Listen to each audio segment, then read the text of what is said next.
നമസ്കാരം, thank you so much. 2020 നമ്മളൊക്കെ ഇതേപോലെ മാസ്കുകളൊക്കെ ഇട്ട് കോവിഡിന്റെ ഒരു സാഹചര്യത്തിൽ സിനിമകളില്ലാതിരുന്ന സമയത്ത് നമ്മുടെയൊക്കെ ജീവിതത്തിലോട്ട് വളരെ സന്തോഷ ഒരു ന്യൂസായിട്ട് വന്ന ഒരു സിനിമയും സിനിമേൻ്റെ പ്രൊഡ്യൂസേഴ്സും ഒക്കെയാണ് നാൻസി റാണി എന്ന് പറയുമ്പോൾ എനിക്ക് ആദ്യം ഓർമ്മ വരുന്നത്. മനു എന്നാണ് ഈ സിനിമ ഡയറക്ട് ചെയ്ത വ്യക്തിയുടെ പേര്. അദ്ദേഹം ഇന്ന് നമ്മളോടൊപ്പം ഇല്ല. അത് വളരെ ആക്ച്വലി വളരെ യങ്ങായിട്ടുള്ള ഒരു വ്യക്തിയാണ് എന്നെ സംബന്ധിച്ചോളം. അപ്പോൾ അങ്ങനൊരു സിറ്റുവേഷൻ ഫേസ് ചെയ്യുന്നത് ഞാൻ ആദ്യമായിട്ടാണ്.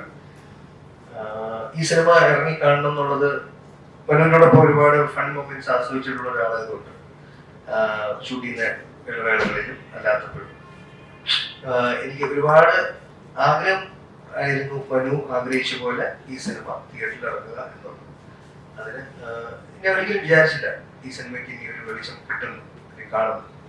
അവിടെയാണ് മനുവിന്റെ വൈഫ് നൈന, നൈനയുടെ ഫാദർ, ഇവര് രണ്ടുപേരും, ഇതിനോടൊപ്പം തന്നെ മറ്റു പ്രൊഡ്യൂസേഴ്സായ പേരുകൾ എനിക്ക് പെട്ടെന്ന് മറന്നു, Roy, Sebastian and John Varghese, ഇവരോടൊപ്പം ചേർന്ന് ഇവര് ഈ വരുന്ന ഏപ്രിൽ 18 ഈ സിനിമ തിയേറ്ററുകളിൽ ഇറക്കാൻ തീരുമാനിച്ചു. അതിനെ നമ്മളെ ഹെൽപ്പ് ചെയ്യുന്നത് ചേട്ടൻ ബാനർ ഞാൻ വീട്ടിൽ മൂവീസ് ആണ്. ചെറിയ കാര്യമല്ല. ബിക്കോസ് ഇന്ന് നമുക്കറിയാം തിയേറ്ററിലോട്ട് ഒരു സിനിമ എത്തിക്കുമ്പോൾ അതിന്റെ പിന്നിൽ ഉണ്ടാവുന്ന ഒരു ഫിനാൻഷ്യൽ ചെലവുകൾ ഒക്കെ ഉണ്ട്. അതെല്ലാം ടേക്ക് കെയർ ചെയ്തുകൊണ്ട് ഈ ഒരു മനുവിന്റെ ഡ്രീമിന് ഒപ്പം സഞ്ചരിക്കുന്ന എല്ലാ സ്പെഷ്യൽ താങ്ക്സ് ഞാൻ പറയുന്നു ചേട്ടനോട്. ബാക്കി എനിക്ക് തോന്നുന്നു മുന്നോട്ടുള്ള നമ്മളുടെ കോൺവെർസേഷനിൽ നമുക്ക് അറിയാൻ പറ്റും നിങ്ങളോടുള്ള interaction. So thank you so much.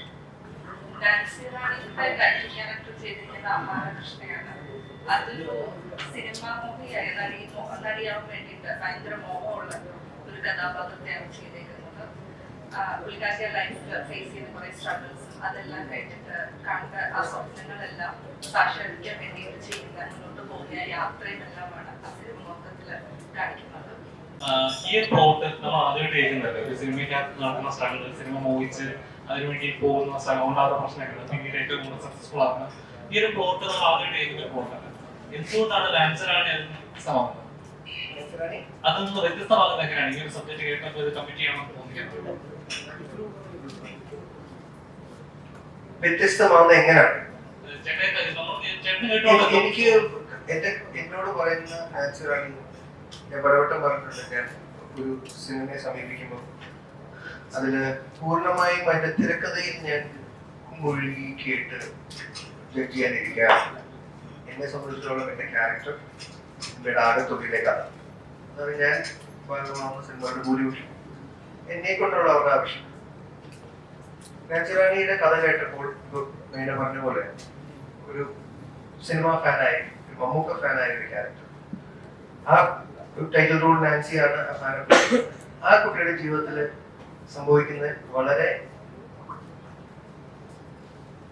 നിർഭാഗ്യകരമായ കാര്യങ്ങൾ, സന്തോഷകരമായ കാര്യങ്ങൾ, ഇതിന്റെ എല്ലാം ഒരു ട്രാവൽ ജേർണി ഓഫ് നാൻസിയാണ് ഈ കഥ പറയാം. ആ നാൻസിയുടെ ജീവിതത്തിലോട്ട് വന്നു പോകുന്ന കഥാപാത്രങ്ങളാണ്. എനിക്ക് തോന്നുന്നു അത്രയേറെ ഒരു സ്റ്റെല്ലാർ കാസ്റ്റ് വന്നിരുന്നു കഴിഞ്ഞാൽ സ്റ്റേജിൽ നമുക്ക് ഇരുത്താൻ കസേരകൾ തികയില്ല. അത്ര 32-33 വെരി നമുക്കൊക്കെ 36. അതായത് എനിക്ക് ഇടയ്ക്കിടയ്ക്ക് ഷൂട്ട് മാറി മാറിയൊക്കെ ആയിരുന്നു. കോവിഡ് ടൈം ആണല്ലോ, അപ്പൊ വളരെ ഡിഫിക്കൽട്ട് ആയിരുന്നു എന്റെ ഷൂട്ട് ഓർമ്മ.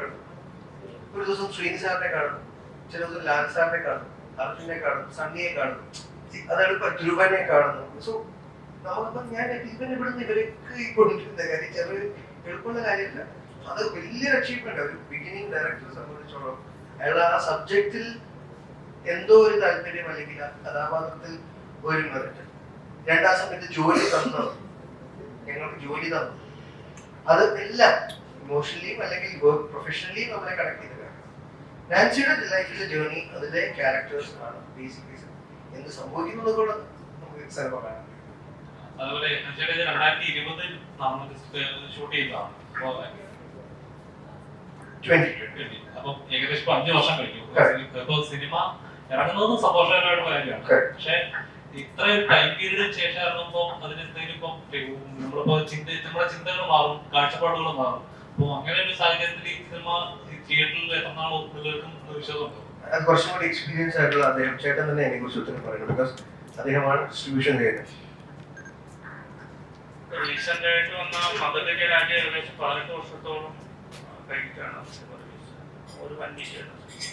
പിന്നെ സിനിമയെ സംബന്ധിച്ചിട്ട് സിനിമകളെപ്പോഴും എന്താ പറയുക, കാലത്തെ അരിഞ്ഞ് തന്നെയാണ്. ഇപ്പൊ പഴയ സിനിമകൾ നമ്മൾ കാണുന്നുണ്ട്. നല്ലൊരു സിനിമയാണ് കണ്ടപ്പോൾ അത് പുറത്തിറങ്ങേണ്ട ആവശ്യമാണ്. ഇത്രയും ആർട്ടിസ്റ്റുകളുണ്ട്. ഒരു സിനിമ ഉണ്ടാക്കുന്ന ബുദ്ധിമുട്ട് എനിക്ക് നന്നായിട്ട് അറിയാം. അപ്പോൾ അതെങ്ങനെ പുറത്തിറക്കുക എന്നുള്ളത് അതിൽ തന്നെ ഇറങ്ങി തിരിച്ചു. അത് വിജയമാണോ പരാജയമാണോ പ്രേക്ഷകർ തീരുമാനിക്കും. നമുക്ക് അതിനെ തുറന്നു വിടുകയുള്ളൂ. അങ്ങനത്തെ ഒരു കഥാപാത്രം നമ്മൾ നോർമലി കാണുമ്പോൾ ഒന്നിനും ഒരു അയ്യമാവില്ല. ഒരു പോലീസുകാരനായിരിക്കും, അല്ലെങ്കിൽ കഥാപാത്രം കഥാപാത്രം. ഭാഗ്യത്തിന് ഇതിലൊരു കോളേജ് പ്രൊഫസറാണ്.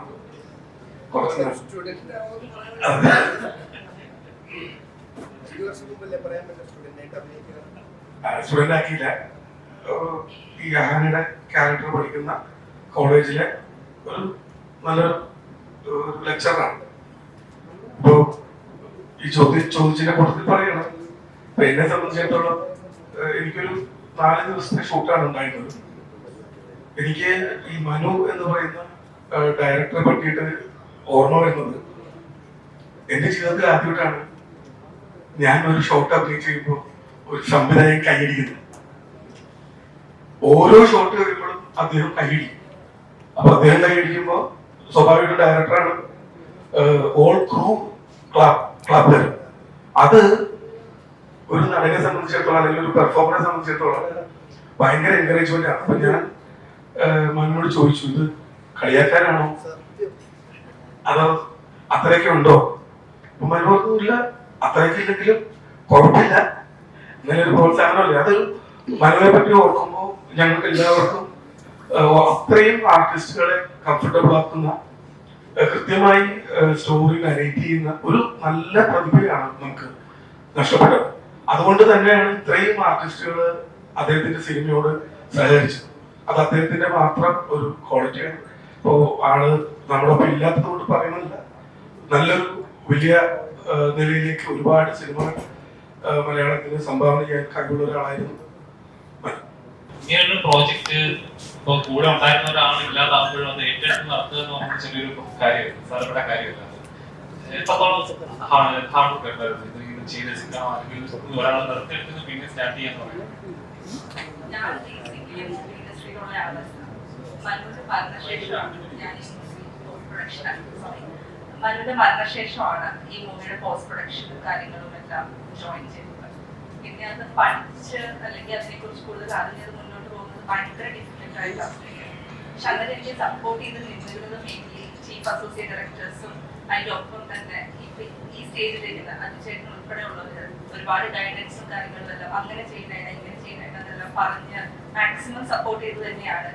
ഈ 2 years എടുത്തു പോസ്റ്റ് പ്രൊഡക്ഷൻ ഇതിലാണെങ്കിൽ ഞങ്ങൾക്ക്, എന്നാലും ഞങ്ങൾ ബെസ്റ്റ് ആയിട്ട് തന്നെ അത് പുറത്ത് കൊണ്ടുവരാൻ വേണ്ടി